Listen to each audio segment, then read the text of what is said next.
মমতা বন্দ্যোপাধ্যায় স্বপ্নের প্রকল্প দুয়ারে সরকার ক্যাম্প।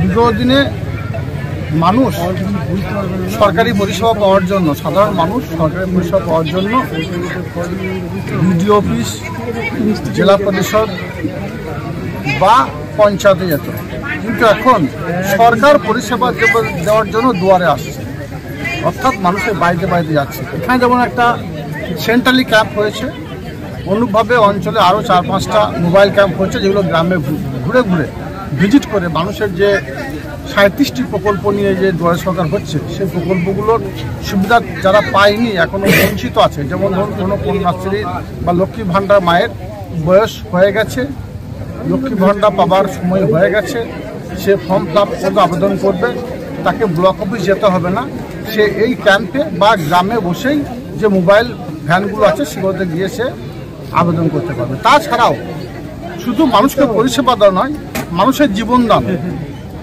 যেটা এক ফোঁটা রক্ত দিন একটা মানুষের জীবন বাঁচান, সেটা মমতা বন্দ্যোপাধ্যায় নির্দেশ দিয়েছেন। সারা বাংলা যে দুয়ারে সরকার ক্যাম্পগুলি অনুষ্ঠিত হচ্ছে, প্রত্যেকটি ক্যাম্পে এই ব্লাড ডোনেশন ক্যাম্প করার জন্য বলেছেন। কারণ সামনে গ্রীষ্মকাল আসন্ন, এখন রক্ত সংকট দেখা দেবে। সেই রক্ত সংকট মোচনের জন্য মমতা বন্দ্যোপাধ্যায় মস্তিষ্ক পরিচিত এই দুয়ারে সরকার ক্যাম্প। তাই আমি ধন্যবাদ জ্ঞাপন করব আলবাদা অঞ্চলে যারা দায়িত্বে আছেন, অঞ্চলের প্রধান সহ সমস্ত কর্মাধ্যক্ষরা রয়েছেন, সমস্ত মেম্বাররা রয়েছেন, এবং এখানে দেখতে পেলাম ডাক্তারবাবুরা নিজেরাও ব্লাড দিচ্ছেন। আজকে প্রায় 100 ইউনিট রক্ত এখান থেকে দেওয়া হবে। এই জন্য ধন্যবাদ জ্ঞাপন না করে পাচ্ছি না। যেদিকে মানুষকে পরিষেবা দিচ্ছেন একদিকে, আর একদিকে মানুষের জীবনদানের জন্য রক্তদান, সত্যি এটা একটা অভাবনীয় সাফল্য বাংলার বুকে। তাই মমতা বন্দ্যোপাধ্যায়কে আজকের এই ক্যাম্প থেকে নতমস্তকে প্রণাম জানাই। তার যারা সৈনিক, তার যারা স্নেহাধন্য, তিনি যাদেরকে গ্রাম পঞ্চায়েত, পঞ্চায়েত সমিতি, তিস্তা গ্রাম পঞ্চায়েত নির্বাচনে জনপ্রতিনিধি করেছেন, তারা সকলেই মমতা বন্দ্যোপাধ্যায়ের নির্দেশ অক্ষরে পালন করছে। সেটাই আজকে এখানে অনুষ্ঠিত। আজকে কেন্দ্রীয় বাজেট পেশ করা হয়েছে এবং এখনো পর্যন্ত যেটা দেখা যাচ্ছে যে বাণিজ্যিক যে গ্যাস সিলিন্ডার তাতে 4 টাকা করে কমানো হয়েছে, কি বলবেন? দেখুন, কেন্দ্রীয় বাজেট যেটা হচ্ছে, সেখানে একটা কথাই বলবো, যারা গরিব তারা আরও গরিব হবে, যারা জমিদার তারা জমিদার হবে। কেন্দ্র সরকার কখনো সাধারণ মানুষের কথা ভাবেনি। সাধারণ মানুষের কথা ভাবলে বাংলার যারা খেটে খাওয়া খেতমজুর, যাদের মাটির বাড়িগুলো পাকা বাড়ি হয়নি, আবাস যোজনা বাড়ি কেন্দ্র সরকার যুক্তরাষ্ট্র পরিকাঠামো অনুযায়ী যেটা দেওয়ার কথা ছিল দেয়নি। তাছাড়াও আমার বাংলার যারা 100 দিনের কাজ করেছে মাথা ঘাম পায়ে ফেলে, যুক্তরাষ্ট্র পরিকাঠামো অনুযায়ী 60% টাকা কেন্দ্র সরকার দেওয়ার কথা, 40% রাজ্য সরকার, কেন্দ্র সরকার দেয়নি। তো কেন্দ্র সরকার বাজেট নিয়ে আমরা চিন্তিত নই, আমরা ওদের কর্ণপাত করতে চাই না। কারণ এরা সংবিধান মানে না, এরা যুক্তরাষ্ট্র পরিকাঠামোকে মানে না, এরা শুধুমাত্র যারা পুঁজিবাদী তাদের দিকেই এদের যে বাজেট, সে বাজেট সেদিকে বেশি ভর থাকবে, আর যারা সাধারণ মানুষ তাদের দিকে হালকা থাকবে। অর্থাৎ সাধারণ মানুষ গরিব হবে, বড়লোক হবে, জমিদার জমিদার।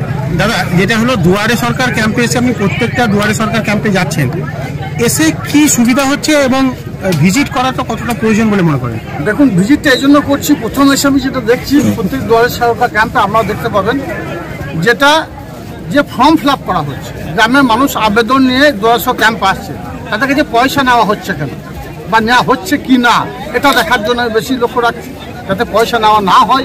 এটা মমতা বন্দ্যোপাধ্যায় বলেছেন ফ্রিতে ফর্ম ফিল আপ করতে হবে, আবেদন করতে হবে। তাছাড়া দুয়ারে সরকার ক্যাম্পে আমার কোনো মা, বোন, দাদা বা বয়োজ্যেষ্ঠ মানুষ যারা বার্ধক্য ভাতার জন্য আবেদন করছে, তাদের কোনো দিক দিয়ে কোনো অসুবিধা হচ্ছে কিনা সেটা দেখার জন্য এসেছি। তাছাড়াও যে পরিষেবাগুলো 37টা পরিষেবা দেওয়ার কথা মমতা বন্দ্যোপাধ্যায় ডিক্লেয়ার করেছেন আমাদের মাননীয় মুখ্যমন্ত্রী, সে পরিষেবাগুলো প্রত্যেকটি দুয়ারে সরকার ক্যাম্পে দেওয়া হচ্ছে কিনা সেগুলো দেখার জন্য নানুর বিধানসভার ম্যাক্সিমাম দুয়ারে সরকার ক্যাম্প আমি বিধায়ক থেকে শুরু করে বিডিও সাহেব থেকে শুরু করে যারা জনপ্রতিনিধি আছে তাদের সকলকে নিয়ে আমরা ভিজিট করছি। তাছাড়া বীরভূম জেলার অন্যান্য প্রান্ত আমি গিয়েছি, সেখানে একইভাবে সেখানকার লোকাল বিধায়ক থেকে শুরু করে ব্লক প্রেসিডেন্ট থেকে শুরু করে সেখানকার বিডিও সাহেব থেকে শুরু করে জনপ্রতিনিধি সকলকে নিয়েই আমরা কিন্তু দুয়ারে সরকার ক্যাম্পগুলো ভিজিট করছি। কিন্তু সকলকে অনুরোধ করছি যেহেতু মমতা বন্দ্যোপাধ্যায় রিকোয়েস্ট করেছেন, মমতা বন্দ্যোপাধ্যায় নির্দেশ দিয়েছেন দুয়ারে সরকার ক্যাম্পে এই ধরনের ব্লাড ডোনেশন ক্যাম্প করার জন্য, কারণ সামনে আবার বলছি, সামনে গ্রীষ্ম আসন্ন, গ্রীষ্মকালে প্রবল রক্ত সংকট দেখা দেয়। সরকারি হসপিটালগুলোতে সেই রক্ত সংকট মোচনের জন্য আপনারা সবাই এগিয়ে আসুন। সেটা আপনাদের মাধ্যমে বলছি। এই দুয়ারে সরকার ক্যাম্প মাত্র আর একটা দিন বাকি আছে, আজকেই লাস্ট দিন হয়তো।